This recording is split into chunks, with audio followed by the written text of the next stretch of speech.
বিপিএলের 11তম আসর এবার মাঠে গড়াতে যাচ্ছে 19শে ডিসেম্বর। তবে এবার নতুন নিয়মে বিপিএলে নিলামটা বসবে আগামীকাল ঢাকায়। আগামীকাল রবিবার ঢাকায় এই বিপিএলের নিলামে 6টি দল অংশগ্রহণ করবে।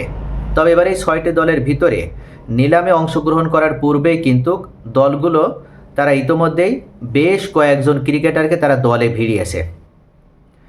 বিশ্বমানের প্লেয়ার পাওয়া নিয়ে সংশয় থাকলেও সময়ের সাথে সাথে তার অনেকটাই কিন্তু ইতিমধ্যে এবার দূর হয়ে গেছে। অর্থাৎ অন্য বারের থেকে এবারের বিপিএলটা যে অত্যন্ত জমজমাট এবং আকর্ষণীয় এবং বিশ্বমানের ক্রিকেটারদের মিলন মেলায় পরিণত হতে যাচ্ছে, এটা কিন্তু নিশ্চিত হয়ে গেছে। আর বড় অংশের যোগান দিয়েছে পাকিস্তান। পাকিস্তানের প্রায় জাতীয় দলের সকলেই এবার বিপিএলে অংশগ্রহণ করছে। শ্রীলঙ্কা আছে, ওয়েস্ট ইন্ডিজের ক্রিকেটারদের সাথেও যোগাযোগ করতে শুরু করেছে ইতোমধ্যে ফ্র্যাঞ্চাইজিরা। ইতোমধ্যে কারো কারোর সাথে চুক্তি হয়ে গেছে বলে জানা যাচ্ছে বিভিন্ন সূত্র থেকে, এবং আছে অনেক গুঞ্জনও। ফ্র্যাঞ্চাইজিদের অনুরোধে কয়েক বছর পর এবার আবার বিপিএলে নিলাম পদ্ধতি ফেরানো হয়েছে। নিলামের আগে বিপিএলের জন্য দল গোছাতে ব্যস্ত সময় পার করছে ফ্র্যাঞ্চাইজিগুলো। সরাসরি চুক্তিতে 2 জন করে দেশি ক্রিকেটার ও সর্বোচ্চ 2 জন বিদেশি ক্রিকেটারের সাথে সরাসরি চুক্তি করার সুযোগ পেয়েছে এবার ফ্র্যাঞ্চাইজিরা। সেই সুযোগটা বেশ ভালোভাবে কাজে লাগিয়েছেও তারা। সবচেয়ে বড় চমক দেখিয়েছে ঢাকা ক্যাপিটালস।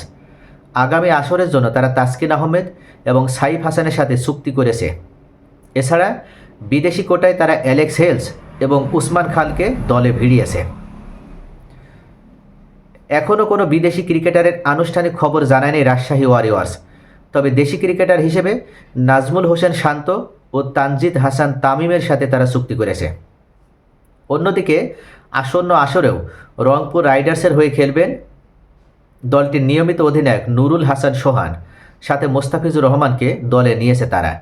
দলভুক্ত করেছে এবার ইতালির ওয়েন ম্যাটসেনকেও।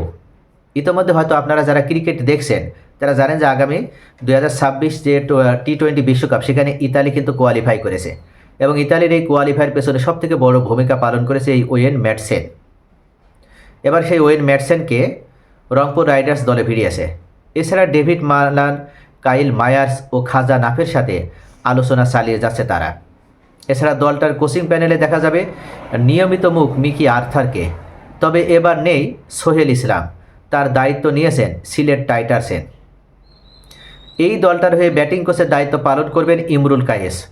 তারা চুক্তি করেছে মেহেদি মিরাজ, নাসুম আহমেদ, সাইম আয়ুব ও মোহাম্মদ আমিরের সাথে। চট্টগ্রাম রয়্যালস এখনও দলে টেনেছে শেখ মেহেদি, তানভীর ইসলাম ও পাকিস্তানের আবরার আহমেদকে। আর নবাগত নোয়াখালী এক্সপ্রেসের হয়ে মাঠ মাতাবেন সৌম্য সরকার, হাসান মাহমুদ, জনসন চার্লস ও কুশল মেন্ডিস।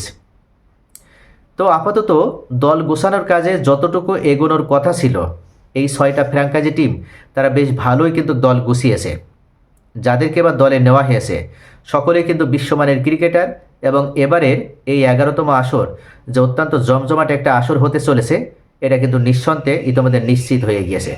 তো প্রিয় দর্শক, আপনাদের কেমন হয়েছে? যাদেরকে এবার ফ্র্যাঞ্চাইজি টিমগুলো দলে নিয়েছে তাদের মাধ্যমে কি বিপিএল তার প্রথম দ্বিতীয় সিজনের মতন জনপ্রিয় সিজন হতে যাচ্ছে? আপনাদের মূল্যবান মতামত জানাতে ভুলবেন না। সকলেই ভালো থাকুন।